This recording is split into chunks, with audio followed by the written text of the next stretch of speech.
Hey guys, tonight we're heading deep into the hushed countryside of Japan, into a world you've probably never thought twice about. There's no flashy science here, no Nobel Prizes, just the sound of mulberry leaves rustling in the wind and the slow, deliberate work of a million tiny mouths. You're walking along a narrow dirt path just before sunrise.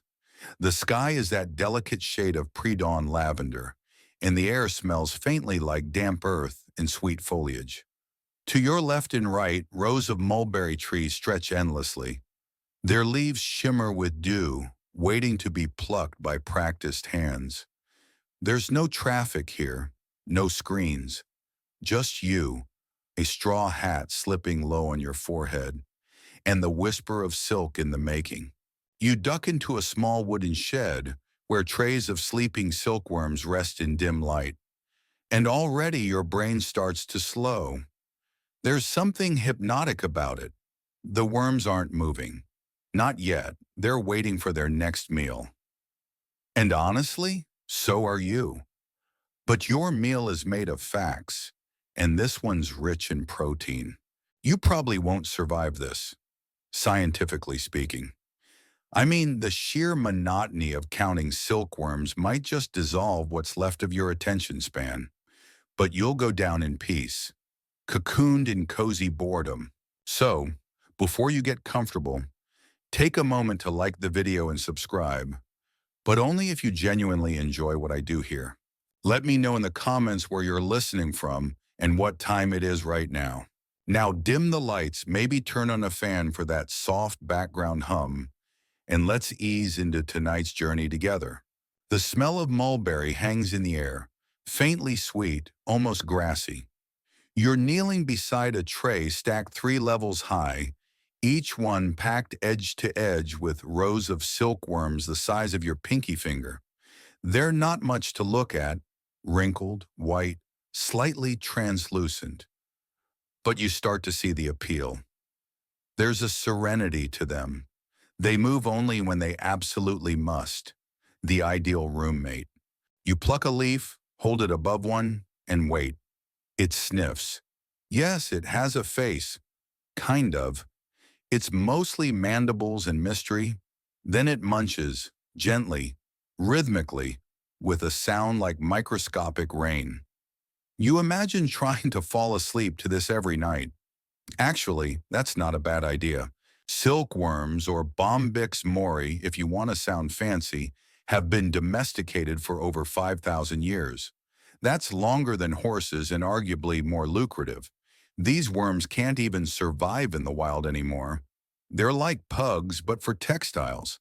Selectively bred into adorably helpless creatures whose sole purpose is to eat, spin, and occasionally inspire poetry. In ancient Japan, the cultivation of silkworms was more than farming. It was spiritual. You were expected to whisper in their presence, to breathe softly. There were strict customs, no loud noises, no strong perfumes, no sudden movements. It was less like raising insects and more like babysitting a cranky god. And gods don't like chaos. Scientists still argue whether silkworms can actually hear in the human sense. They have no ears, but they do respond to vibration. Some believe the entire whispering tradition stems from this, an empirical observation masked as ritual. Others think it's just human projection, our need to romanticize tiny creatures that make shiny things. Either way, you're whispering now too without realizing it. The field outside grows brighter as the sun finally crests the distant hills.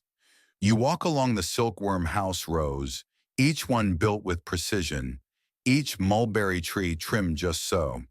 And that's when it hits you. This is what calm feels like. The quiet discipline of nature, gently curated by human hands. There's a sleepy dog curled near the entrance. It thumps its tail once and resumes its nap. You envy it. And just when you think there's nothing else to learn about worms, you spot an old woman hunched near a pile of mulberry branches, sorting them with the care of someone folding family heirlooms. She's done this every day for 70 years.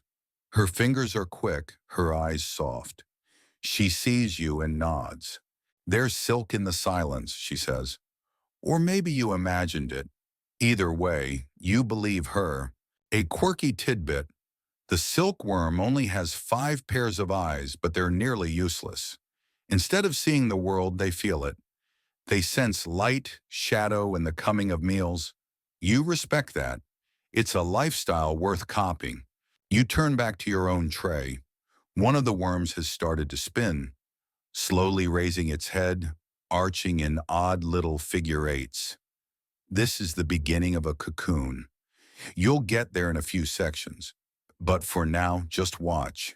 Watch the world narrow to a single leaf, a single mouthful, a rhythm older than history. You lean in closer, your knees creaking softly on the wooden floorboards of the silkworm house. The walls are timber, aged and warm, soaked with the faint scent of dust and mulberry. Outside, the light has thickened into morning gold. But in here, it's always just a little dim, like a perpetual dawn. You're not here to rush. You're here to witness something almost absurd in its slowness: the making of wealth by creatures that don't even blink. The cocoon the worm is weaving now looks like nothing special. A puff of lint, a fuzzy comma. But you've seen the paintings, the gold-threaded robes of emperors, the delicate embroidery on ceremonial kimonos, the translucent silk scrolls inked with poems that make you want to cry and nap at the same time. All of it started right here, in places just like this, with a worm, with a leaf, with someone like you watching quietly. You stand and stretch, careful not to startle the sleepers. Your walk leads you out of the farmhouse and into a larger compound. Here, towering above the mulberry orchards, you see something unexpected: a castle. Not a grand Tokyo fortress with moats and stone turrets, but a modest, elegant estate made entirely of dark wood and clay tiles. It belonged to a sericulture magnate, a local lord whose fortune spun from silk. You enter. The hallways are narrow, the ceilings low. The floor creaks with every step, as if remembering all who passed before you. In one room, tatami mats lay pristine beneath scrolls, painted with silkworms that look vaguely smug. Another chamber contains tools: giant sieves, shallow trays, something that looks like a rake but for air. You'll learn about all these later.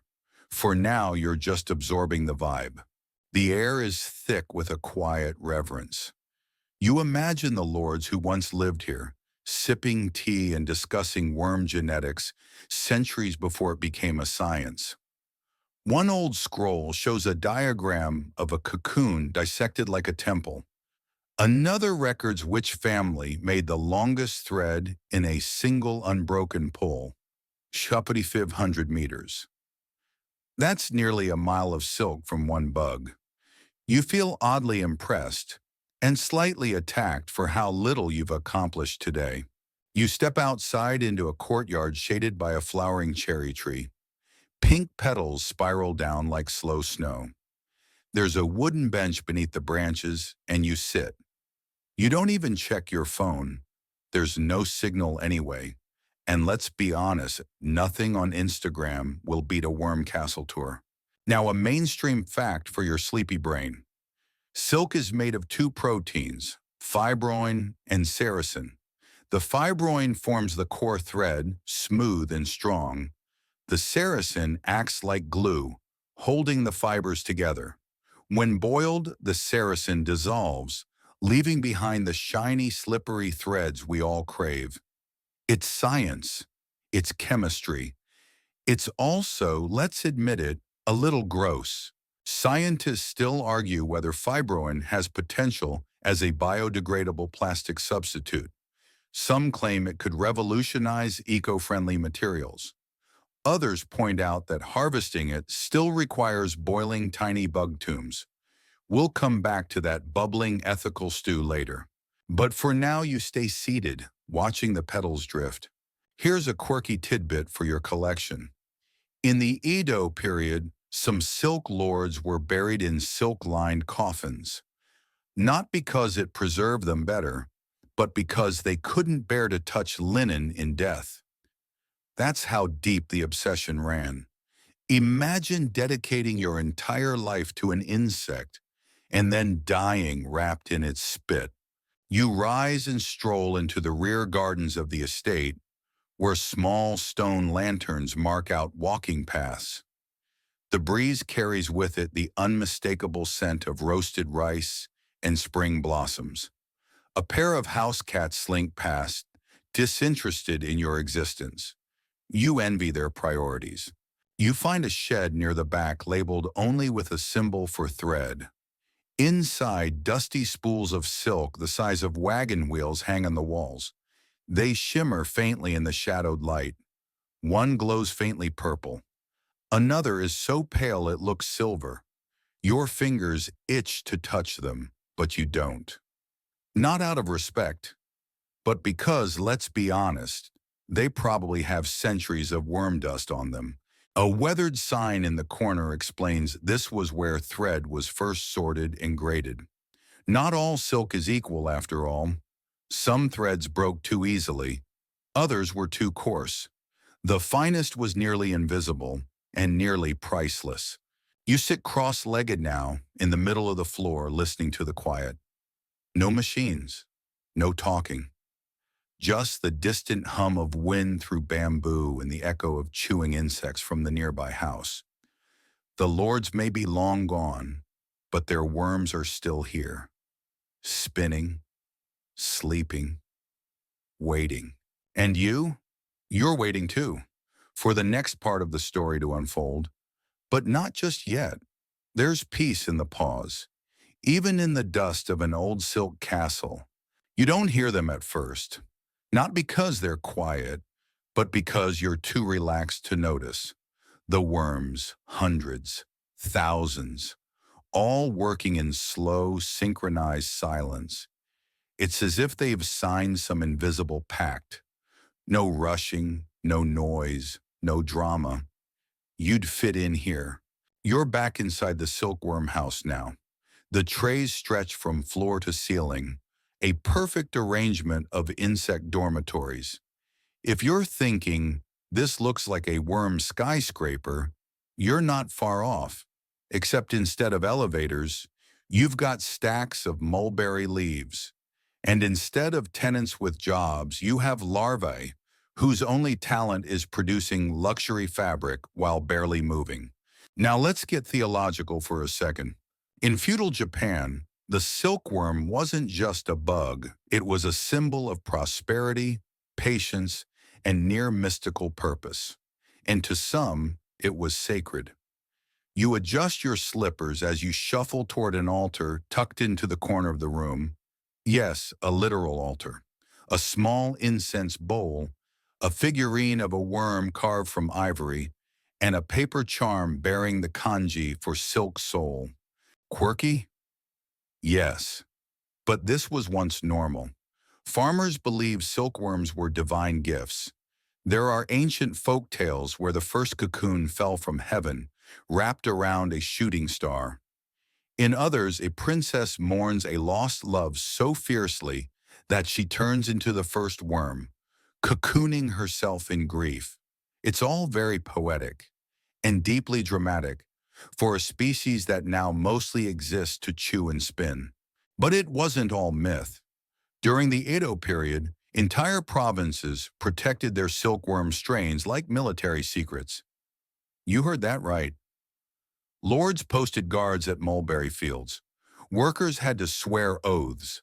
Smuggling cocoons, punishable by death or exile. If you're imagining a gritty samurai drama centered on corporate silk espionage, honestly, it practically writes itself. You picture yourself as a worm spy, scaling rooftops with a cocoon in your mouth, whispering for the shogunate. But then you remember, Worms don't have mouths big enough to hold anything. You scratch that idea. Still, it's funny to imagine. Mainstream fact break, the Bombyx mori is completely domesticated. Unlike its wild cousin Bombyx mandarina, which still flutters around parts of Asia, the domesticated worm can't fly, can't see well, and wouldn't last 24 hours outside a farm.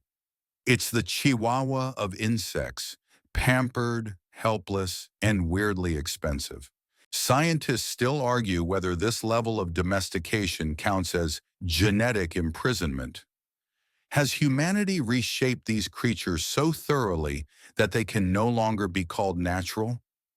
Some entomologists say yes. Others roll their eyes and ask for more grant money. Meanwhile, you move slowly between the trays, eyes adjusting to the low light. You watch a worm finish its meal, tiny mandibles slowing to a stop, and then, ever so gently, it lifts its head and arches its back. You lean in.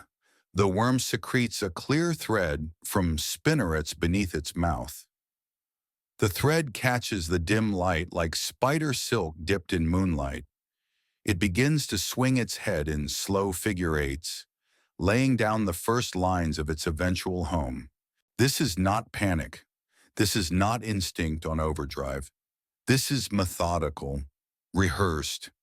You can almost hear it hum a tune as it works. There's an open notebook on a nearby table, handwritten, pages filled with line after line of silkworm observations, each entry dated and signed. It belonged to one of the farm's caretakers from a century ago. You skim it. Day 11 showed signs of silk bubble formation. Temperature held steady at 22 degrees. No sneezing. Good. Day 13 whispered twice. I think it helps. Worms responded. You chuckle at that, but you also whisper, just in case. Now for a fringe tidbit. Some early Japanese naturalists believed silkworms had memory, that a cocoon spun in peace would yield better silk than one made in stress. So farmers sang, or read haiku aloud, or simply sat in silence and felt peaceful on purpose, hoping their vibes would pass into the thread.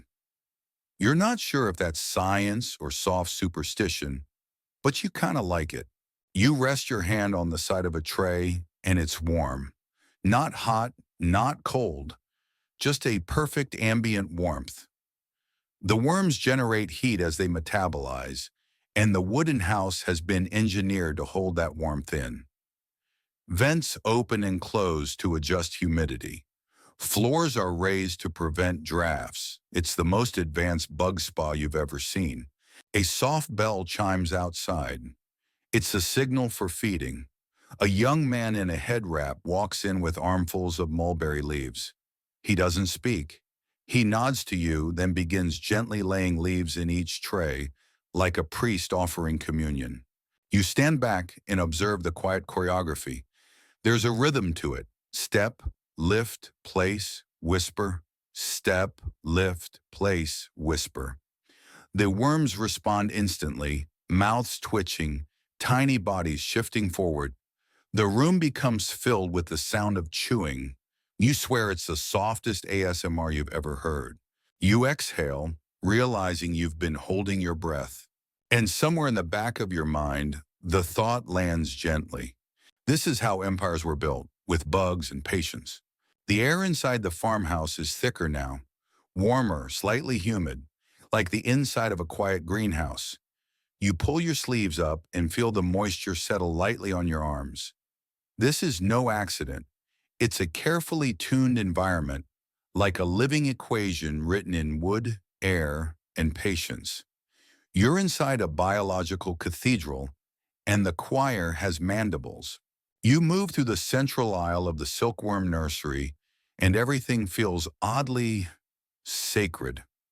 There's a reverence in how the trays are spaced, the way each worker walks softly, even the way the mulberry leaves are folded, never torn. You've been in art museums with less attention to detail. Here, every leaf is a brushstroke, every worm a whisper of history. The room is quiet but not silent. There's the whisper of air through ceiling vents, the rhythmic crunching of worms enjoying breakfast. Occasionally, the creak of the wooden beams above you, sighing in the heat. But no one speaks. No radios, no phones. Just the living thrum of silk in the making. And then you see it, tucked in a corner, behind a lattice door. A stack of faded logbooks tied neatly with string. You untie one. The cover reads in brush-stroked kanji, shift rotations, year of the rabbit. You flip through. Each page lists names, times, and one curious detail. The shift instructions aren't measured in hours. They're measured in worm behaviors. Shift ends when first spin begins. Night shift, maintain temperature at 23:30 until tray B4 slows chewing. It dawns on you, these farmers weren't clocking in and out. They were responding to the worms themselves. The silkworms set the schedule. Mainstream fact moment. Silkworms are extremely sensitive to temperature and humidity. Their feeding, growth, and spinning behavior can all shift with a change of even 1 degree Celsius. That's why traditional silkworm farms developed elaborate architecture designed to moderate the microclimate. Long before air conditioning was a thing. You look around with new respect. The beams aren't just decorative, they're angled to draw heat upward. The floor is raised to allow airflow from beneath. Windows are staggered to catch the morning sun, but shield the afternoon heat. It's passive engineering, powered by instinct and observation. Basically, the worms had better HVAC than most city apartments.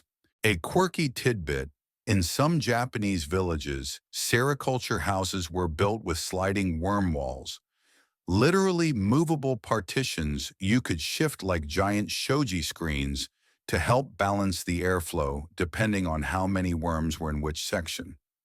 Imagine reconfiguring your home layout each day based on the mood of your bugs. Wild. And somehow, elegant. You imagine the farmers of old pacing slowly at night, lantern in hand, checking temperatures with just their skin, maybe muttering a haiku about the wind before adjusting a panel. Not because they were poets, though probably that too, but because the worms demanded it.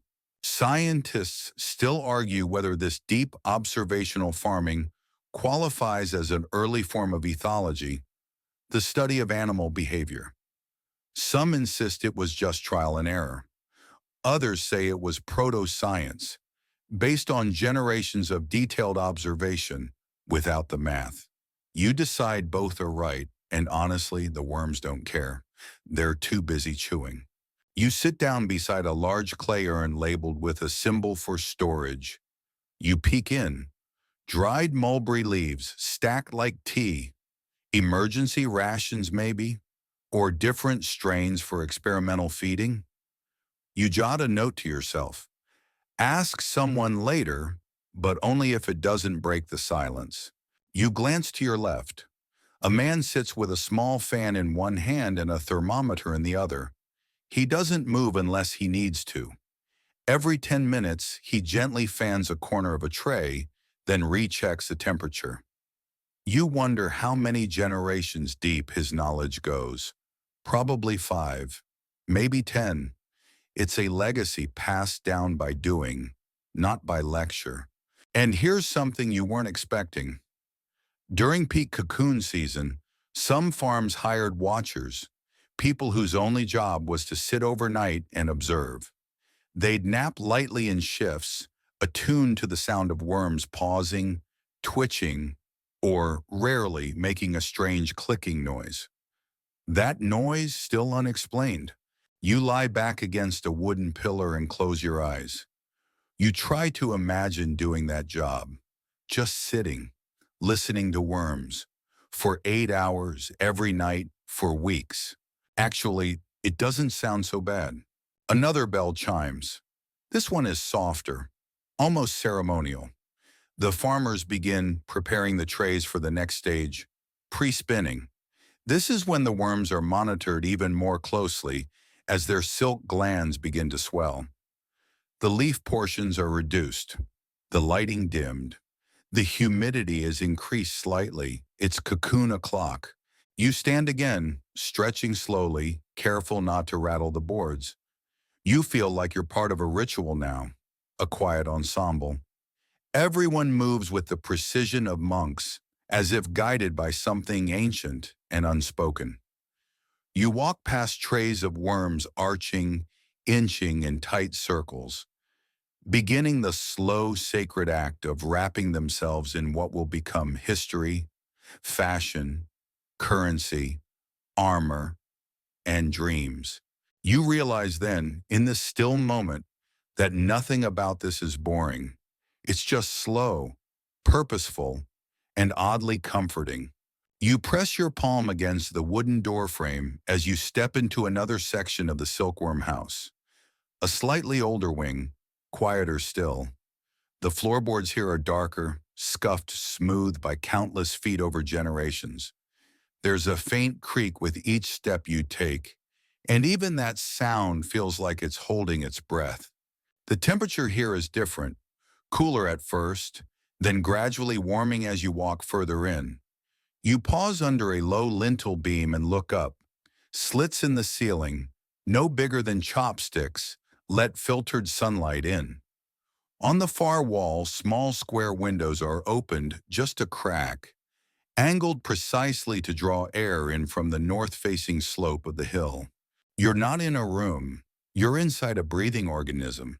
This, you realize, is where architecture met biology long before it had a name. Japanese silkworm farmhouses were feats of pre-modern engineering.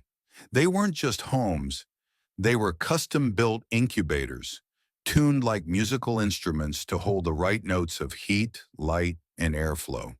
No fans, no wires, just knowledge passed from grandmother to grandson in murmured advice like, if the beams feel sticky, open the west vents. Mainstream science, fact, silkworm larvae thrive in a narrow band of temperature around 23 to 28 degrees and require humidity between 65 and 85%. Too hot, and they panic. Too dry, and their silk thickens. Too humid, and mold creeps in. It's like caring for 10,000 tiny opera divas, each with a leaf-based rider in their dressing room. As you walk deeper, you notice panels in the walls that slide horizontally. These are muro, traditional worm rooms made of timber lattices and clay. Inside, trays of worms are arranged like library shelves. You peek inside one. The worms are still, not dead, just deeply, deeply focused.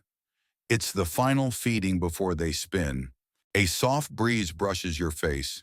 No fans, no vents, just gravity and pressure doing their slow, invisible ballet. The design of the structure itself directs the air. Warm air rises and escapes through upper vents, while cooler air is pulled in through floor slits.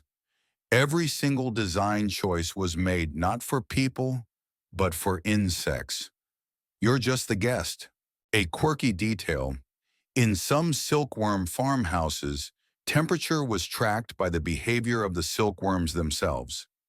If the worms bunched up on one side of the tray, it meant airflow was uneven. If they started spinning early, it might mean a draft. One famous farmer in the 1700s even claimed he could forecast typhoons based on how his worms huddled during the night. He wasn't always right, but his worms were rarely wrong.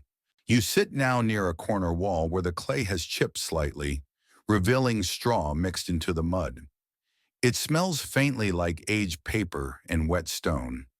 Above you, the roof's rafters are bound with strips of bamboo, and you imagine the hands that tied them, probably while a chorus of munching played in the background. Scientists still argue whether these traditional methods are more sustainable than modern factory setups. On paper, the automated facilities are faster, cleaner, more productive. but they require electricity, synthetic climate control, and constant calibration. Meanwhile, these old houses, built centuries ago, still maintain the ideal environment with no power at all. Nature, it turns out, is the best thermostat. You wander toward a raised platform, a kind of wooden loft where spools of old thread rest on pegs like museum pieces. Some are sun-faded, others gleam with an impossible sheen. You reach out, and just as your finger touches one, a puff of dust escapes. Not magical dust, sadly, just centuries of sleep. And then it happens. The roof creaks louder. A window clicks. A new scent enters the air. One of warm wood and faint, vegetal moisture. The sun has shifted, and with it, the house adjusts. You can feel it. This place isn't static. It's reactive. A living, breathing cocoon for the cocoon makers. You return to the main aisle, where one farmer is checking a small cloth bundle. Inside are silk thread samples from previous seasons, each one labeled in handwritten kanji: spring batch, summer strain, fall harvest. Like wine, each season brings different silk quality. The flavor notes: lustrous, cloud soft, brittle under moonlight. You're not sure if that last one is poetic or diagnostic, but either way, you want it embroidered on a throw pillow. Here's a detail you weren't expecting. Each tray of worms is rotated slightly every few hours. Not physically flipped, just gently shifted or turned. This ensures even airflow and balanced temperature across the entire spinning surface. It's like baking cookies, but instead of cookies, you get ancient, protein-based fiber worth more than gold.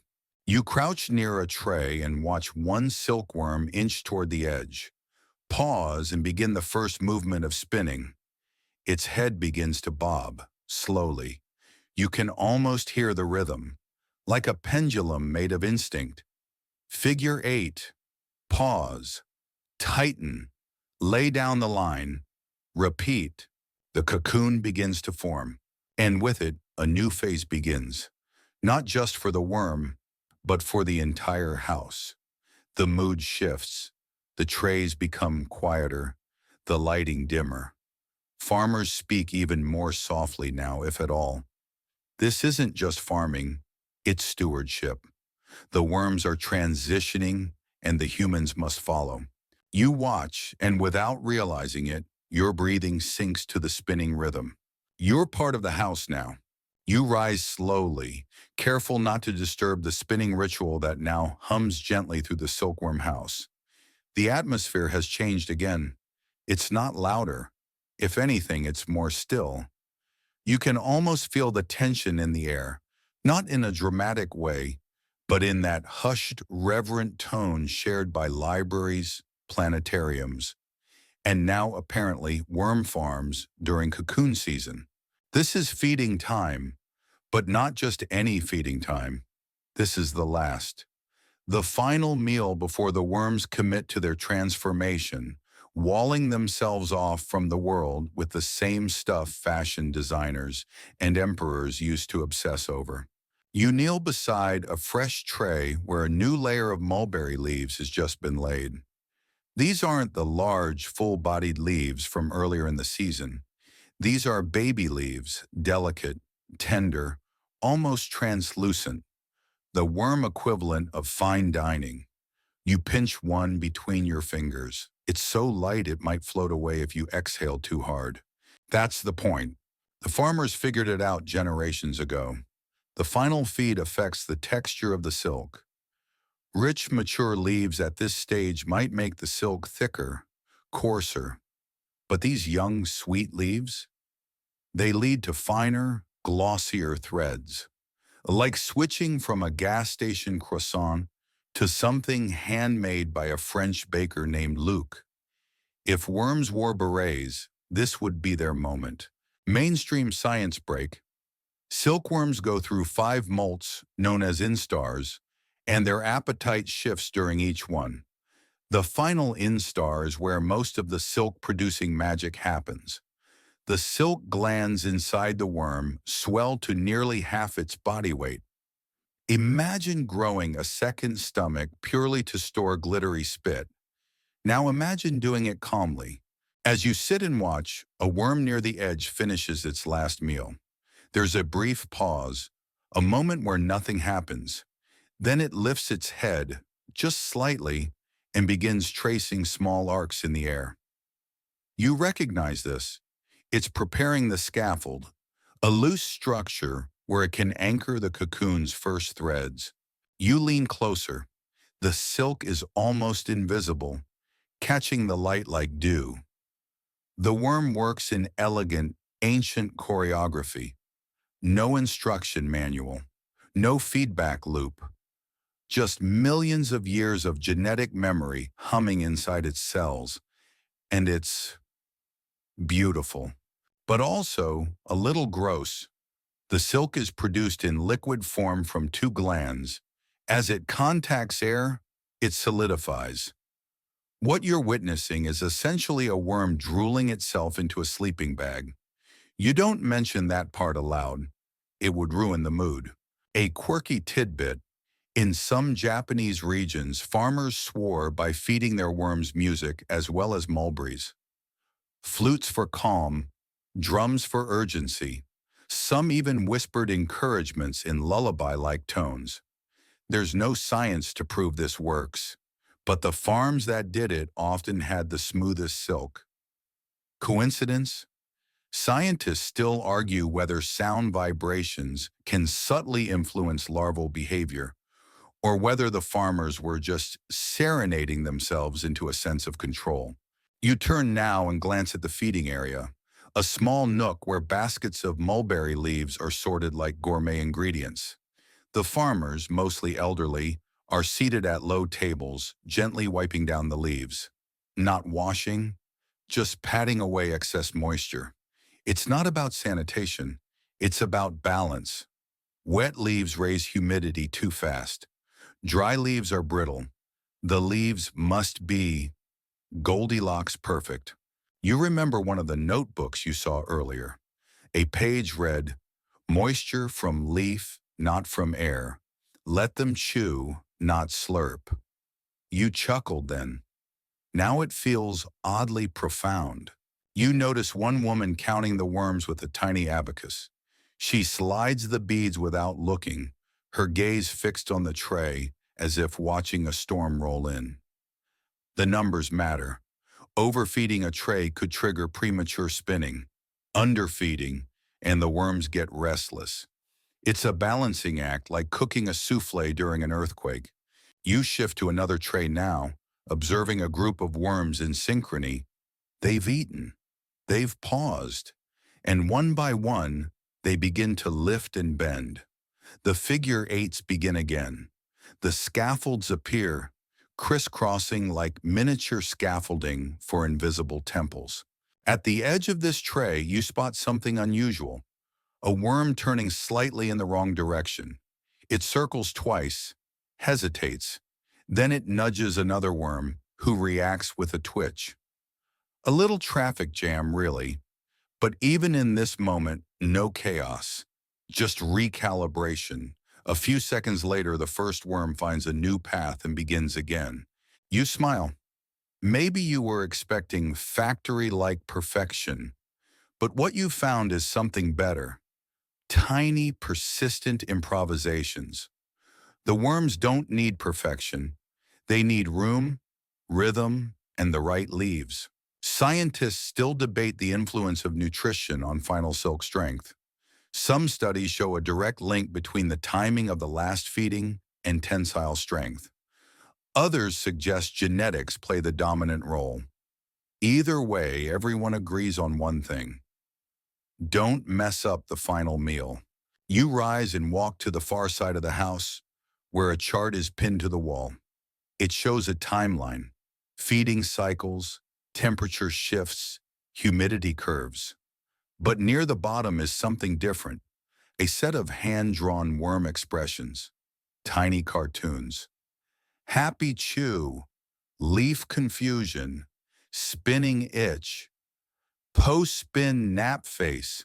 You stare at them longer than you probably should.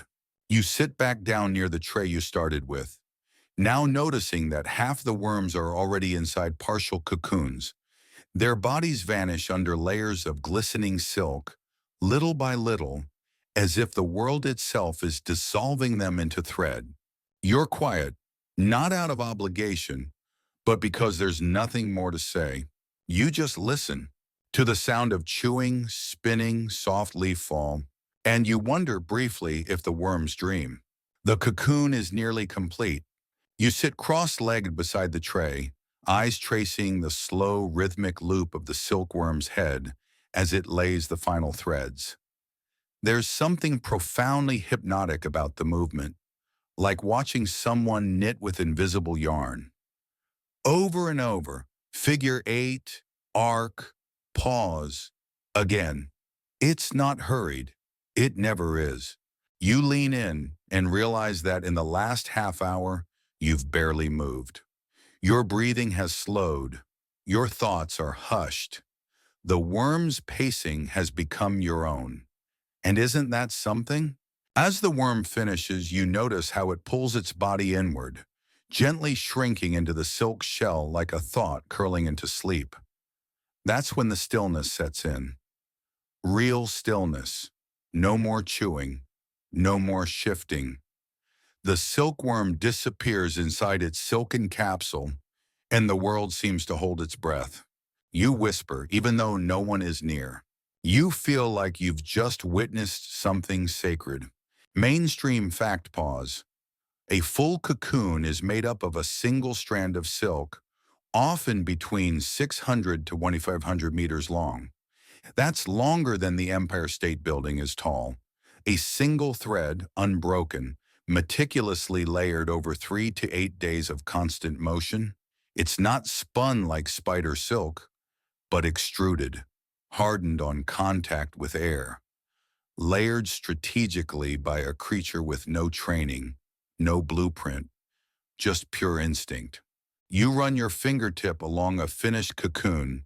It's firm, slightly fuzzy, light as air, and still warm. You lift it gently, holding centuries of tradition between your fingers.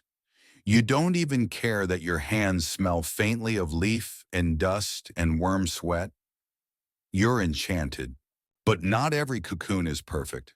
To your right, a farmer gently picks up another cocoon and squints. She rolls it between her fingers, listens to a subtle rustle inside, then sets it in a different tray. You walk over and peek in. The tray is marked with a faded tag, irregular spin. These are the ones that spun off center or with weak walls or too soon. Not bad, just different. And here's the quirky bit. Some artists specifically seek these irregular cocoons. The unusual textures make for stunning fibers. Wavy, bumpy, unpredictable. A natural rebellion against uniformity. There's even a niche kimono designer who claims these flawed threads tell better stories. You like that idea.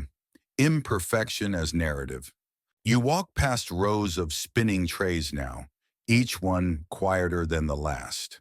The worms are cocooning en masse and the farmhouse has taken on a monastic stillness. The only movement now is the occasional farmer gently adjusting trays or the flutter of a curtain when the wind shifts. Outside, the air is thick with late afternoon warmth. The scent of sun-baked wood mixes with the distant perfume of blooming kinmokase, fragrant olive blossoms that smell like honey and dreams. You step out briefly, blinking into the light, and find a bench shaded by the eaves. You sit, you listen. And in the distance, you hear something strange. Silence filled with meaning. Inside, the worms are no longer worms. They are now pupae, suspended in a dream space of their own making. No longer chewing, no longer moving, only becoming. Scientists still argue whether silkworms experience consciousness during pupation. Some believe it's a blackout, a blank state between forms. Others insist the pupa retains some awareness, reacting subtly to external temperature and vibration. A few fringe thinkers have even posited that cocooned silkworms hallucinate the transformation, a vivid worm REM sleep filled with color, pressure, and memory. You don't know which is true, but sitting there, the thought feels oddly comforting that maybe, just maybe, they dream in silk. Back inside, the farmers have begun tracking spin progress. Each cocoon is gently marked with a brush dipped in ink, a tiny dot to indicate its start time. They'll need this data later when they determine which ones are ready for the next stage, drying, boiling, or rearing into moths. Not all will become thread. Some are allowed to complete their cycle and emerge fluttering, soft-bodied and doomed to a few short days of love and death. You ask one of the farmers with a respectful whisper, "How do you know when they're done spinning?" She smiles. "They stop humming." You blink. "They hum?" She nods. "Not like people, but when they move, the silk vibrates, the tray resonates." After a few days' silence, you press your ear close to a tray. It's faint, almost imperceptible, but there is a low, silky buzz, like a tiny engine purring behind walls. You close your eyes and let it wrap around your thoughts. Another quirky observation. Some silk workers swear they can tell the worm's mood by the shape of the cocoon. Long oval cocoons are said to come from relaxed worms. Bulging, lopsided ones? Possibly stressed. There's zero peer-reviewed science to back that up. But there is a lot of grandma wisdom, and honestly, that's just as powerful in places like this. You open your eyes again. The farmer is gone. Maybe she melted into the walls, or maybe she just moved quietly enough to become part of the house. You're alone again. Except you're not. All around you, life is pausing, transforming, encasing itself in protein threads and ancient memory. You sit among them, a temporary visitor in a sanctuary of sleep. And as your own eyes begin to droop, you think, maybe it's okay to wrap yourself up sometimes too. You wake to the soft clatter of a bamboo ladle being set down on a tray. Somehow you'd nodded off, still on the bench, the air around you laced with the warmth of late afternoon and the low resonance of the cocooning house. Not bad for a place powered entirely by insects and air currents. You stretch slowly, carefully, so you don't disturb the hum. But something's shifted, not just in the worms, but in the atmosphere. There's a new kind of quiet now, not the living rustle of feeding and spinning, but a stillness, the kind that says, the work is done. Inside, the cocoons rest like thousands of tiny silk lanterns suspended in neat rows across the trays. All motion has ceased, all chewing, all crawling, all weaving. They've reached their purpose, even if they don't know it. You, on the other hand, are just getting started. A farmer walks by carrying a bundle of thread in one hand and a wooden box in the other. She places them gently beside a basin of water where another worker waits with a brush. You walk closer, drawn by a feeling of reverent anticipation. They begin brushing the cocoons. Yes, brushing them, delicately, softly, with wide, dry, bristled strokes. They're removing loose fibers from the outside, preparing them for unwinding. The process is so gentle, it feels like grooming a sleeping creature. Each cocoon is treated like a secret waiting to be told. You watch as one is selected and dropped into a shallow basin of hot water. It bobs slightly, then begins to swirl. The heat softens the saracen, the gummy outer coating that holds the fibers together. A few seconds later, the worker takes a small twig and begins to tease the silk loose. And then, magic. A single thread rises from the cocoon, so fine you can barely see it. It's caught on a spinning wheel, which begins turning slowly, pulling the thread out in an unbroken line. You stare, blinking. The cocoon spins in the water as it unwinds, like a slow, sleepy dancer turning in place. Mainstream fact: each cocoon contains up to 2,500 meters of silk. When combined with threads from other cocoons, the filaments are twisted into a single strand suitable for weaving. This process is called reeling, and it's been done almost the same way for over 1,000 years, with warm water, patience, and practiced hands. But here's where the cozy veneer gets a little murky. See, to keep the filament intact, the silkworm must remain inside the cocoon, undisturbed, which means, yes, the worm doesn't get to leave. The reeling process begins before the moth emerges, while the pupa is still inside. The boiling water stills it permanently, preserving the thread. You pause, it's uncomfortable. The room doesn't hide this fact. There are no euphemisms, just a quiet understanding. The worm has given its thread. That was always the plan. Scientists still argue whether silkworms feel pain in this state. Some claim that by the time boiling occurs, the nervous system is no longer fully active.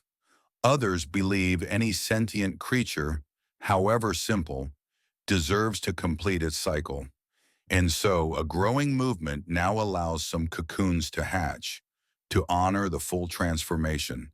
You notice a separate table nearby where hatched cocoons, called pierced cocoons, are stacked. They're no longer viable for reeling, but their silk can still be spun into a rougher, slubbier fiber. This is called noil silk. It's less lustrous, more textured, but deeply beautiful in its own right, like linen with a secret. A quirky tidbit for your evening collection. In traditional Japanese households, it was once common to keep a few cocoons as lucky charms. Some were sewn into pillows to bring peaceful dreams. Others were kept in glass cases, tiny moths preserved beside them, a memory of what was and what almost was. You're invited to try reeling. The worker hands you a dry cocoon and guides your hands to the bowl. It's warm, not boiling now, just enough to loosen the outer threads. With a small twig you swirl, you lift, and like unwrapping a dream, the thread catches. It's impossibly light. You feel nothing on your fingertips, and yet it spools endlessly, like a thought unraveling through space. You reel for a while, mesmerized. Your mind floats, and then it lands on a realization. All this luxury, the robes, the curtains, the embroidery, came from this. Not from machines, not from factories. From a creature smaller than your pinky, spinning its solitude into a legacy. Scientists still explore new uses for silk. Biomedical engineers study it for use in sutures, implants, and even silk-based optics.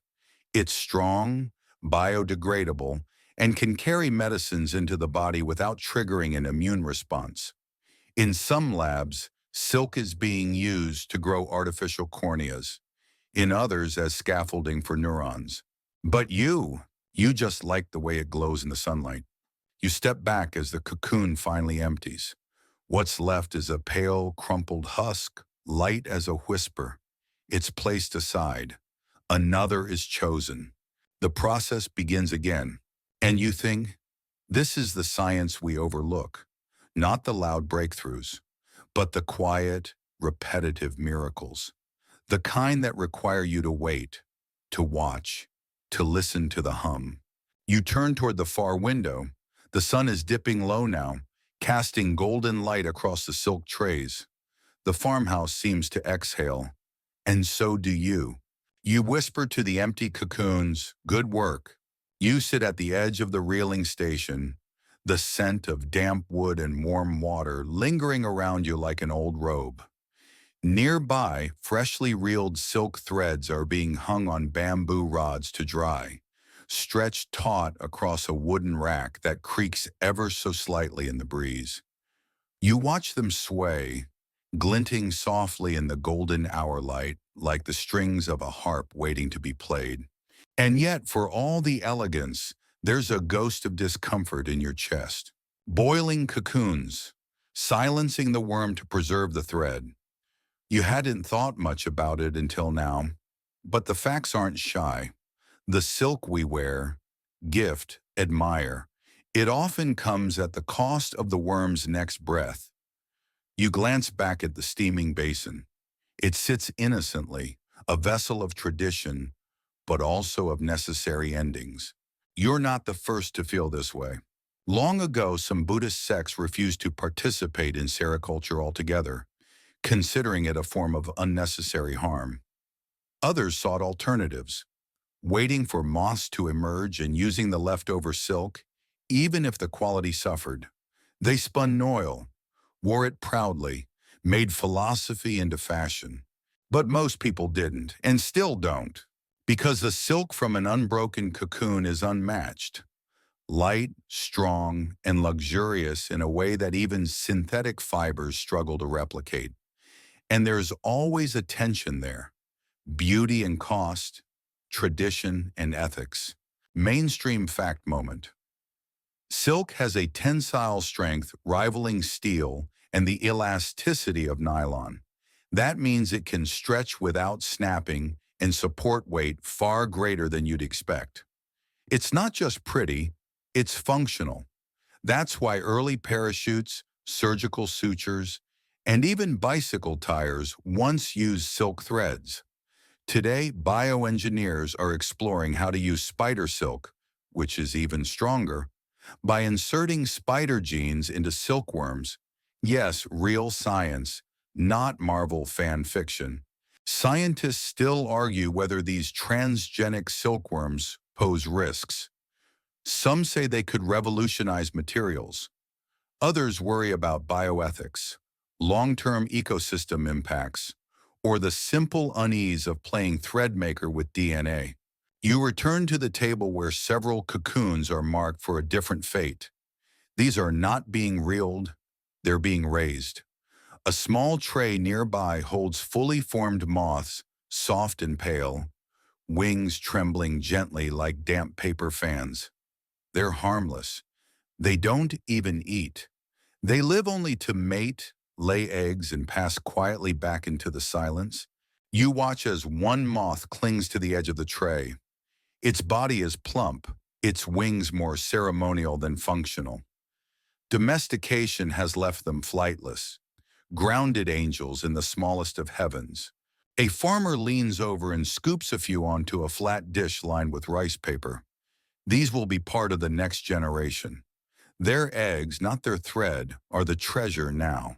A quirky tidbit: male silk moths can smell a female's pheromones from several kilometers away. Their antennae are feathered like tiny tree branches, and they pulse rapidly when activated. Watching one twitch on your palm feels like holding a Morse code machine of ancient desire. You lean in to examine the eggs. Each one is no bigger than a pinhead. Pale at first, then darkening as they develop. The cycle is endless. Eggs to larvae, larvae to spinning, spinning to cocoon, cocoon to either thread or flight. There is no moment without purpose. The moths don't make noise. No buzzing, no clicking, just soft motion. A flutter here, a crawl there. Their silence feels respectful, like they too understand the weight of the legacy they carry. You step outside again, needing air. The sun is nearly gone, and the mulberry fields stretch before you in amber shadow. Workers stroll between rows, inspecting leaf growth, tying bamboo supports. The trees are trimmed to waist height, not for convenience, but because worms prefer young, tender leaves. The whole farm is a canvas painted for insects. You think about those leaves, about how many were picked, sliced, sorted, and fed with deliberate care, thousands of meals for a single strand of thread, and how all of it ends in one choice: to reel or to release. In the distance, a row of silk drying rods shimmers softly. The wind plays them like strings. The faint sound of creaking wood and humming insects blends into something musical. You wonder if the worms would like the sound, if they could hear it. Scientists still don't fully understand the neural limits of silkworms. Some say they're simple input-output creatures. Eat, spin, die. Others suggest they may hold a flicker, more complexity, memory of light patterns, preference for certain leaf textures, recognition of vibration frequency. None of it proven, but none of it ruled out. And really, what do you need to know to build a cathedral of thread? You return to the reeling station, where one last cocoon spins lazily in the basin. Its thread stretches out in soft arcs, guided by a spindle wheel operated by a sleepy-eyed apprentice. You sit beside him, say nothing, just watch. The cocoon shrinks, the thread glows, the night deepens, and somewhere beneath the surface 100,000 sleeping worms remain wrapped in their quiet tombs of promise. You don't need a clock anymore. You can feel the time in the shift of the air, in the deepening quiet of the worm house, in the way even the birds outside seem to have lowered their voices. This is when everything begins to slow, not in body, but in spirit. The kind of quiet that settles not just into the room, but into you. You're standing beside a wooden shelf lined with small ceramic bowls, each holding a different hue of silk thread. Some are ghostly white, others the color of old tea, a few tinged pink or green or bronze. You run your fingers along them, marveling at the idea that they all came from the same type of worm. Bombyx mori, but raised under different conditions. Different food, different mood, maybe even different moon. Your guide, an older man with hands like sanded driftwood, offers you a spool dyed with indigo. This one, he says, was from a silkworm fed on leaves during the spring rains. It makes a thread softer, like breathing through cloth. You nod as if you understand completely. You don't, but it doesn't matter. The tone of his voice is enough. You believe him. He tells you stories while spinning the reel, about his grandfather who kept a silkworm in a teacup as a boy and cried when it cocooned, about samurai who retired to the countryside and raised silk like bonsai, patiently, obsessively. It was their side hustle, he says with a grin. Honor didn't pay much. Yes, it's true. During peaceful times in the Edo period, many samurai turned to silk farming as a secondary income. They already had the discipline, the quiet, the obsession with cleanliness and order. Their wives often handled the leaf picking. Their children brushed the trays. It was a family affair. And the silk, a symbol of refinement, of civility, a fabric with the soul of a sword. You sit on a straw mat while he threads a loom, not to weave yet, just to show. He slides a shuttle through the warp with the ease of a breath. The thread is tight, fine, vibrating ever so slightly under tension. Mainstream science break. Silk threads are triangular in cross-section. That shape, combined with their natural transparency, scatters light in a way that gives silk its signature shimmer. It's not just shine, it's structural optics, nature's version of fiber design. You lean closer. Even now, centuries later, you can imagine what this meant to someone holding silk for the first time. It wasn't just soft. It glowed, it bent light, it whispered wealth. And if you were lucky enough to wear it, you were someone, even if only for a night. A quirky historical tidbit. Some silk was considered so fine in the early 1800s that it had to be weighed with feather balances. In rare cases, fabric was taxed not by length, but by translucency. The more moonlight that passed through, the higher the fee. That's the kind of bureaucratic nonsense only luxury can inspire.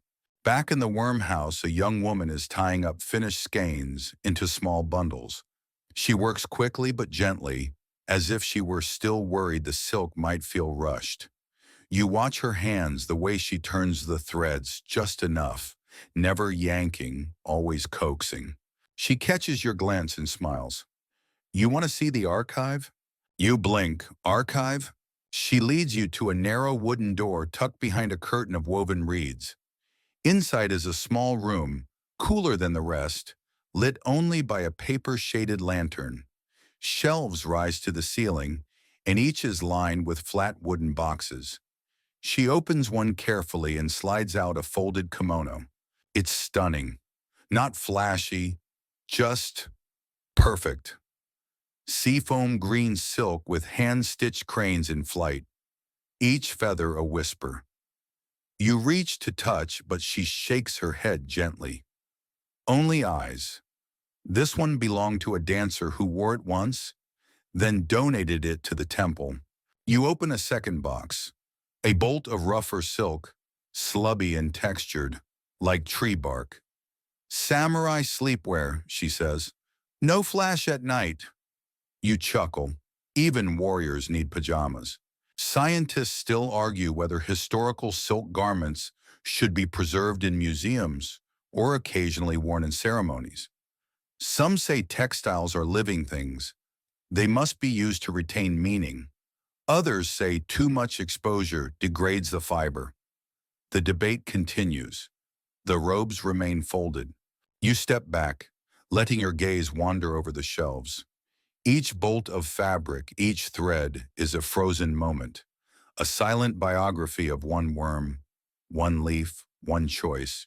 Back outside, the sun has dipped below the ridge. Shadows stretch long. A bell chimes once, long and low. You look toward the worm house. Lights flicker on inside, soft and golden. Night care has begun. A farmer checks temperature monitors. Another adjusts the slatted walls. The silence is active again, vigilant, kind. You sit once more on the bench near the drying racks. Threads sway in the breeze. Moths flutter in their cages. And above you, the first stars blink on like sparks from a distant loom. You breathe in deeply. This isn't just fiber. It's memory. You don't speak, not because you have nothing to say, but because your thoughts are now stitched into the silence, woven somewhere between moth wing and mulberry branch. The stars overhead seem closer tonight, like they're being reeled down on silk threads of their own, soft and slow, one glinting cocoon at a time. You follow a stone path from the worm house toward the lower gardens, your sandals brushing against gravel with a hush that blends into the soundscape of crickets and swaying leaves. The temperature has dropped a little, the evening now thick with the fragrance of earth and drying thread. At the edge of the property, you find a low, modern building tucked into the hill, almost invisible if not for the soft LED glow from inside. You step through a sliding door, and for a moment, it feels like entering a laboratory on the moon. Clean lines, glass walls, screens glowing faintly. It's a silk research facility, and here tradition meets microscope. A researcher greets you with a polite nod and gestures you over to a series of display cases. Inside, thread samples spun from experimental breeds. One glows faintly blue under UV light. Another is coarse, strong, and smells faintly of citrus. Fed on genetically enhanced mulberries, she says, full of antioxidants, not for silkwear, for stitches. That's right, silk isn't just for robes anymore. Mainstream science drop. In the last 20 years, silk has been engineered for use in medicine, cosmetics, even optics. Its biocompatibility and slow-dissolving nature make it ideal for internal sutures and scaffolding for tissue regrowth. Silk fibrin can also be used as a base for slow-release drug delivery. Some researchers are even embedding sensors into silk threads to create wearable diagnostic fabrics. She points to another display. Thicker, flatter silk with a soft matte finish. We're testing it for flexible armor. Light, breathable, resistant to heat. You raise an eyebrow. Kevlar made by bugs? She laughs. Basically, but biodegradable. And here's a quirky curveball. One university is developing silk-based data storage, where information is encoded by manipulating protein structures in the fiber. Think your family photos saved inside a scarf. Science fiction? Not anymore. Scientists still argue whether silk will ever replace synthetic polymers on a commercial scale. It's expensive, difficult to mass produce, and the ethical considerations of worm welfare persist. But there's a growing belief that nature, when asked nicely, provides better blueprints than we ever could. You ask about the silkworms themselves. Are they still Bombyx mori? She nods, but then adds, we've bred strains that glow, others that resist disease, and a few that produce silk with nanostructures pre-baked into the thread. You glance at a side table where a microscope sits beside a glass tray of cocoons. One is labeled Spider Silk Expression Gen 3. These worms have been genetically modified with spider genes to produce silk even stronger than their ancestors. Not stickier, just tougher. The kind of thread that might hold up a suspension bridge, or a parachute, or a satellite sail. You sit quietly at a display bench, staring at the rows of fiber swatches. It's humbling. You started the day watching bugs eat leaves in a wooden barn, and now you're staring at space threads spun from bug sweat. And yet, it's all the same. Whether in a dusty farmhouse or a climate-controlled lab, the process remains rooted in simplicity. Ingest, metabolize, spin, rest. The miracle is not in the technology, it's in the continuity. You ask if any of the researchers raise the worms themselves. She smiles. Always, you can't design silk unless you know how it feels, how they move, what they need. That feels right. You thank her and step back outside. The night has deepened now. The worm house is barely visible in the distance, lit from within like a lantern. The smell of warm cedar and dry silk lingers faintly on the breeze. You begin the slow walk back, guided by the sound of soft footsteps and the occasional chirp of a katydid. A few moths flutter past you, small and directionless, drawn to the warm light of the porch lamps. You wonder if they remember the darkness of their cocoons, or if that silence has already faded. You pause beside one of the drying racks. The threads are no longer moving. They're ready now, bundled into loose skeins, awaiting the dye bath or loom. You reach out and gently touch one.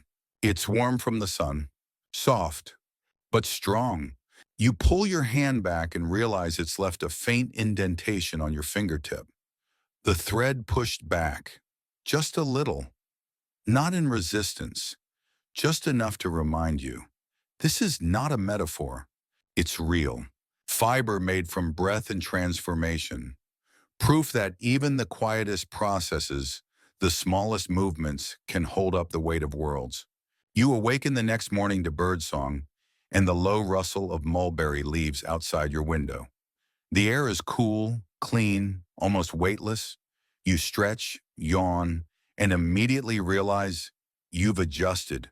Your body now matches the pace of the farm, slow, intentional, curiously alert, but completely at ease. The day begins without fanfare. No alarms, no buzzers, just the soft shuffling of feet across the floorboards, the distant splash of water being drawn from a well, and trays being slid gently across wood. In the worm house, the final cocoons are being cataloged. Some move to the drying racks, Others kept cool for hatching. And then just when you think you've seen it all, a door opens to a building marked only with one word in brush-painted characters, Bianzhong, variants. Curious, you step inside. You're greeted by walls of glass jars, each holding a preserved cocoon or silkworm pupa suspended in clear fluid. The labels are handwritten, some dating back decades.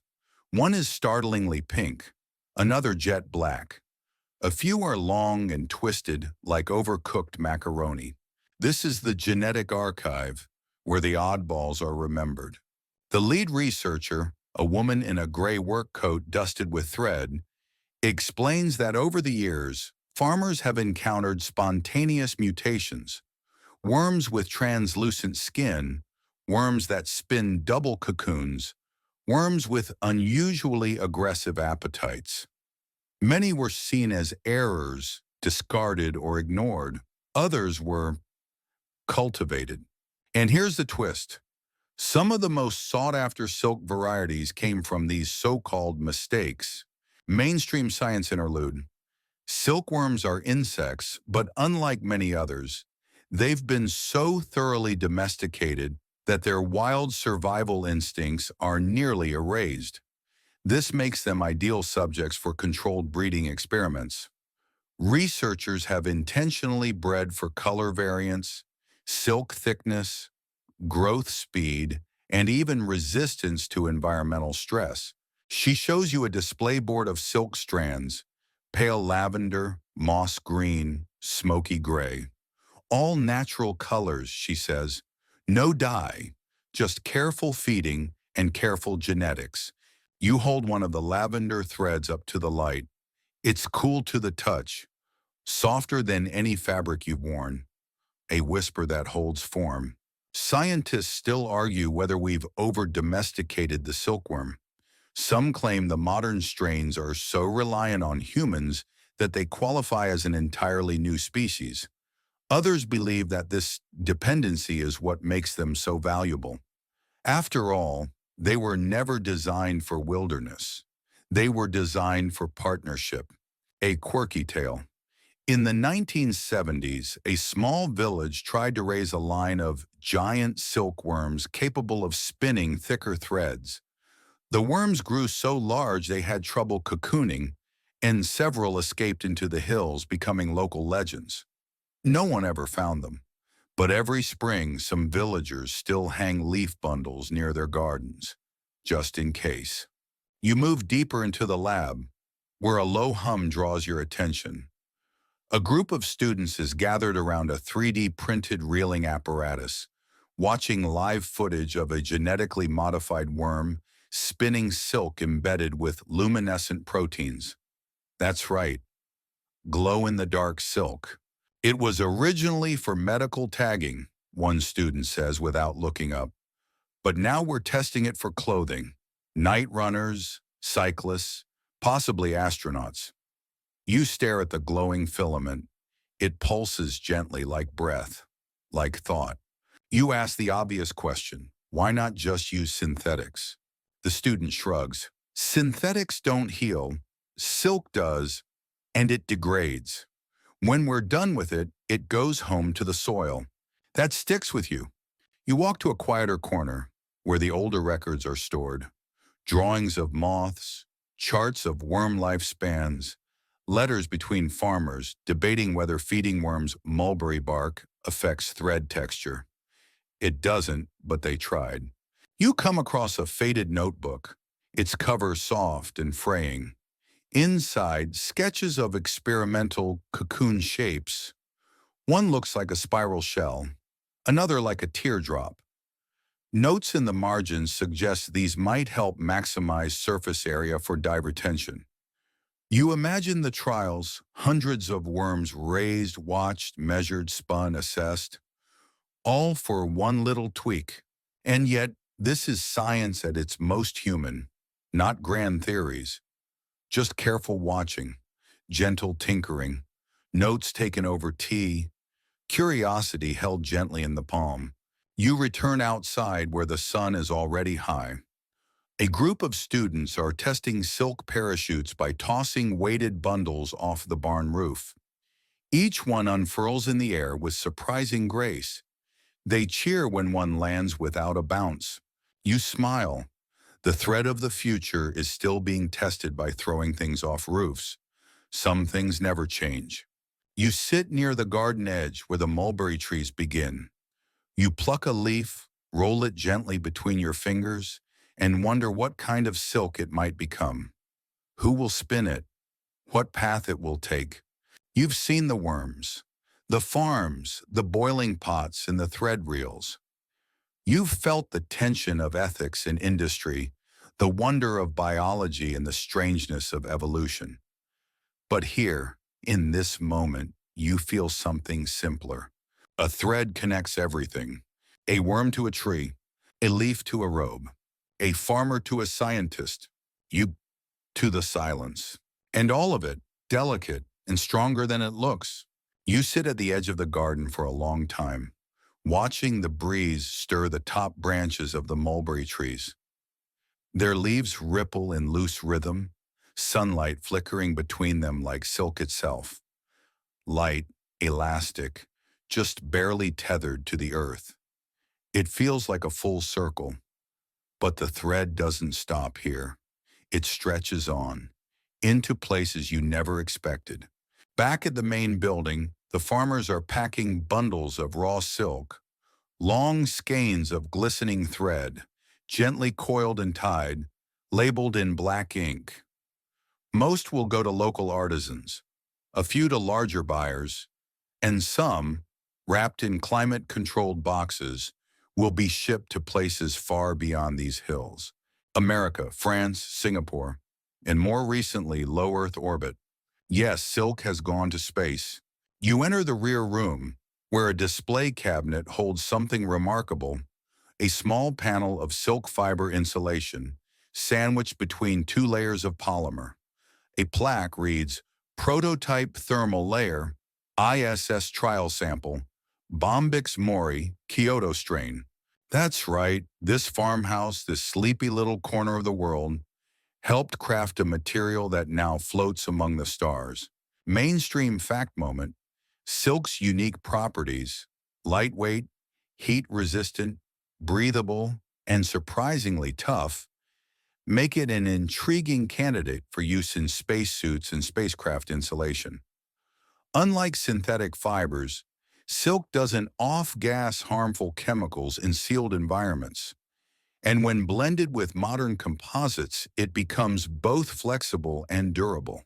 NASA once tested silk layers for micrometeoroid protection, while Japanese space agencies have experimented with using it as part of flexible circuit substrates. Even silk-derived proteins have been trialed as scaffolding for tissue regeneration in microgravity. You stare at the sample. It's ordinary at first glance. Matte, beige, a little frayed at the edge. But its journey, from worm to cocoon to reeler to space engineer, feels almost mythic. A quiet kind of alchemy. A researcher approaches and sets down a small box. Inside, swatches of coated silk, impermeable to water, resistant to fire, and embedded with microsensors. For medical gear, she says, we're working on a smart bandage that dissolves as you heal. You raise your eyebrows. Self-destructing fabric? She grins. Only the best kind. Scientists still argue whether silk's future lies more in fashion or function. Will it be the next biodegradable tech material? Or will it return to its roots? Luxury, softness, art. The truth probably lies in both. And silk, being silk, doesn't seem to mind where it ends up. It's just ready. You walk through a corridor where silk tapestries hang on the walls. Not ancient, new, but made with the same reverence. One shows a modern city skyline, but stitched in soft pastel silk, like a dream of the future imagined by someone very, very patient. Another depicts the silkworm life cycle, egg, larva, cocoon, moth, done in perfect symmetry. A reminder, nothing here is rushed. Transformation is always underway. A quirky tidbit, in some avant-garde fashion circles, there's a growing movement to wear unfinished silk, fabric woven from threads that still carry sericin, the natural glue. It's rougher, earthier, and slowly softens with each wash. The wearer becomes part of the finishing process. It's called live silk. You kind of love that. You enter the weaving room again, and this time you're invited to sit at the loom. The warp is already strung. The weft rests beside you. A farmer hands you the shuttle, smooth, warm, worn down by generations of hands. You begin. Over, under, beat. Over, under, beat. The rhythm takes over. You lose track of time.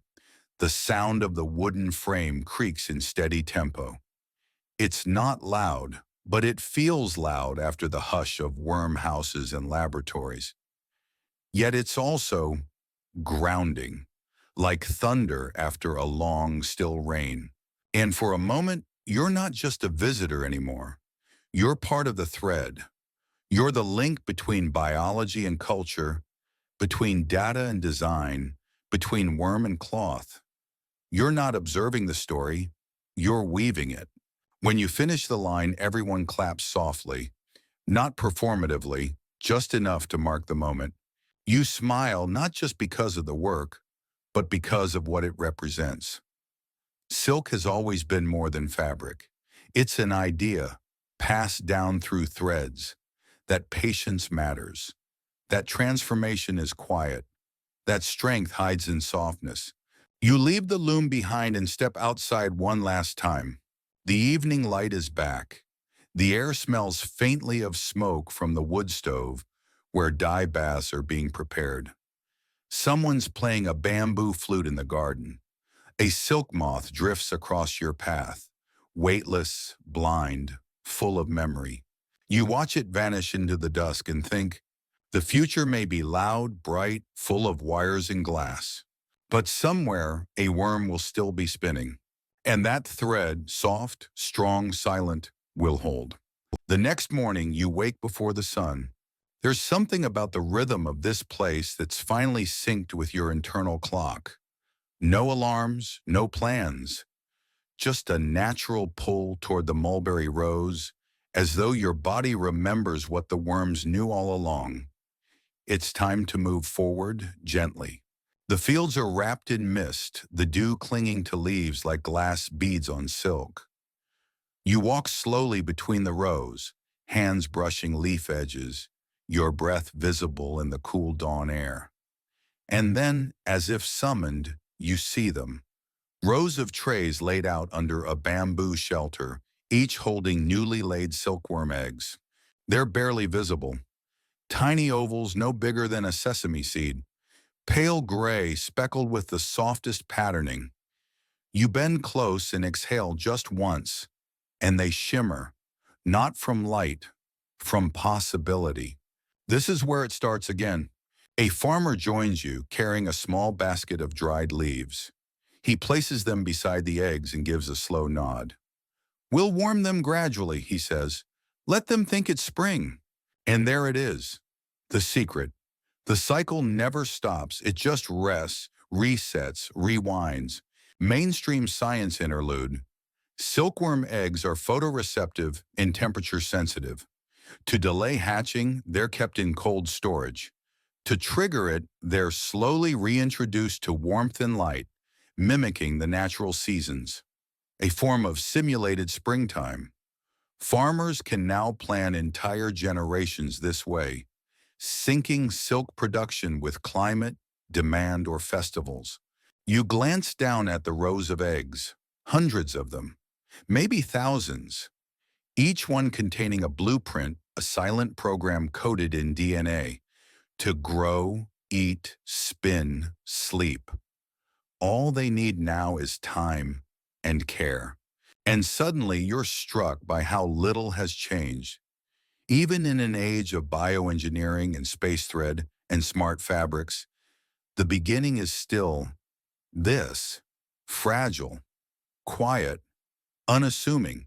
You return to the farmhouse where preparations are underway for another weaving demonstration.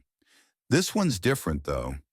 It's a community piece, a large panel, many hands, many threads. You're invited to participate. Again.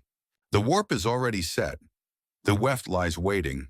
But this time, instead of silence, there's music. Gentle shamisen chords, plucked slowly like footsteps across tatami mats. A tea tray makes the rounds. Laughter floats through open doors. This isn't work anymore. It's ritual. You sit beside an elderly woman who's threading silk dyed in warm tones. Amber, plum, the soft green of young mulberry. She hums as she works. You ask what the design will be. She shrugs. We won't know until it's done. Of course, that makes sense now. The worm spins without knowing the pattern. The farmer feeds without seeing the thread. The cloth emerges only when the weaving is finished. Intent becomes clear only in reflection. A quirky tradition. In some regions of Japan, it's customary to hang the first cocoon of the season above the doorway, a charm for prosperity. But if it unravels early, they say the house must be extra quiet that year. The cocoon hears things, they whisper. You believe them now. You finish your row and hand the shuttle to a teenager beside you. He takes it like a baton. The weaving continues. You step back and look at the panel as it grows. It doesn't look like much yet, but you know better now. Meaning is slow to reveal itself. That's part of the deal. Outside, the sky has turned a deep, calm blue. You wander to the dyeing station, where vats bubble gently, filled with natural hues. Indigo from fermented leaves, safflower yellow, chestnut brown. Silk hangs in bundles above the steam, dripping quietly, like rain holding on to the last second before falling. A scientist nearby dips a thread into a dye bath mixed with protein markers. It will be used in wearable health monitors, clothing that senses changes in temperature, hydration, or even mood. She says silk is the only natural fiber stable enough to hold the enzymes intact. You nod, of course, because by now it feels inevitable. Silk was always futuristic. We just didn't notice. Scientists still argue whether we've tapped the full potential of silk. Some say its time has passed. Too delicate, too slow, too legacy. Others see it as the thread that stitches old and new, biology and tech, ritual and innovation. The argument itself, oddly enough, feels like a kind of praise. You spend the evening watching moths hatch. Yes, those cocoons set aside days ago have begun to stir. Tiny sounds, slight shifts, and then gently the shell splits. The moth emerges. Its wings are crumpled at first, damp, almost useless. But within minutes they begin to expand, like parchment smoothing in sunlight. It walks along the edge of the tray, eyes cloudy, movements slow. And then it stops, as if sensing the last thing it spun. You watch dozens of them hatch in near silence. No one rushes them. No one claps. They simply arrive. And in their arrival, the circle closes. A cocoon becomes thread. A moth becomes memory. A story becomes fabric. And you become part of the weave. The final morning begins with rain. Not a storm, just a soft, persistent drizzle that wraps the whole silkworm farm in a gray hush. The trees gleam wet. The roofs glisten. You step out from the farmhouse and everything smells of stone, leaf, and wood. Freshness mixed with history. It's fitting. You wander the quiet paths one last time, past the now empty trays where larvae once chewed with soft precision. The silence inside them isn't sad. It's full, fulfilled, like an exhale held just long enough to become sacred. The mulberry leaves, slick and dark from the rain, seem to bow gently under the weight of water, or maybe they're nodding goodbye. You're not sure anymore where metaphor ends and the world begins. Back inside, the drying room is still busy.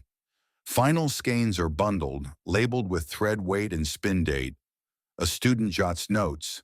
A farmer knots the ends. A moth flutters against a window pane, faintly tapping. You help gather the last of the tools, brushing trays, reeling spools, thermometers, cloth covers. Nothing gets thrown away. Nothing is rushed. Even the empty cocoons are saved, some for spinning into Noyle's silk, others for dye testing or display. A few are strung on a thread and hung above the door, the season's memory suspended in air. Mainstream fact finale. Every part of the silkworm has been used, beyond the thread. Pupa are fried as snacks or processed into protein powder.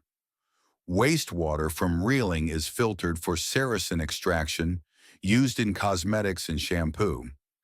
Even the moths, post-mating, are sometimes studied for hormone analysis. Nothing wasted. Everything transformed. You step into the weaving hall one last time. The collaborative panel is nearly finished now. Wide enough to cover a wall, soft enough to fold into your pocket. The threads twist in patterns that seem chaotic up close, but from a distance you can see it. A landscape, mountains, mulberry rows, and at the center a single white cocoon. You didn't know the plan, but somehow it always leads here. A quirky final image.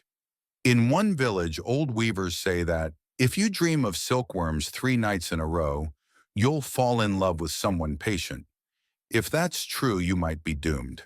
These worms have already crawled into your dreams and made little hammocks out of your neurons.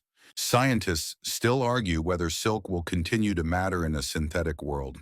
If carbon fiber, graphene, or 3D printed biofilm will push it aside. But here, in this house, under this roof, the answer is simple. Silk doesn't compete, it waits. And it always finds its way back to gentle hands. You pack your things. Nothing heavy. Just a spool of thread gifted by the master weaver. A tea-stained notebook filled with sketches and names, and a single empty cocoon. It crinkles softly in your pocket, like a whisper refusing to fade. Outside, the rain has stopped. The world smells renewed. You turn one last time to the worm house. Bow just slightly and begin your walk down the path. Each step slower than the last. Each breath longer. Each thought wrapped gently in thread. And now it's time to rest. You ease deeper into your pillow, the threads of this journey still gently coiled around your thoughts. The sound of the spinning wheel fades, the hush of mulberry leaves rustling now only a distant whisper. The worms are still, the cocoons are quiet. The houses, those warm, wooden sanctuaries of patience, are dark now, wrapped in the soft glow of moonlight. You imagine the trays stacked neatly in rows, their occupants dreaming in stillness, wrapped tight in blankets they wove for themselves. You picture the farmer stepping out into the night air, tea in hand, looking up at the sky and seeing the same constellations stitched above the fields, like embroidery in motion. The rain begins again, just lightly, soft taps against the roof, like a heartbeat grown slow and steady, and with each drop, a breath. With each breath, a deeper stillness. The loom has stopped. The spindles have rested. The thread is done. For now. You let your body sink further, knowing that the silkworm sleeps not in fear, but in transformation. That stillness is not an ending, but a pause. And in that pause, you find peace. So take this moment. Let your thoughts unravel softly. Let your body cocoon itself in warmth. Let sleep do its quiet weaving. Because the day is done, the thread is spun, and you are safe.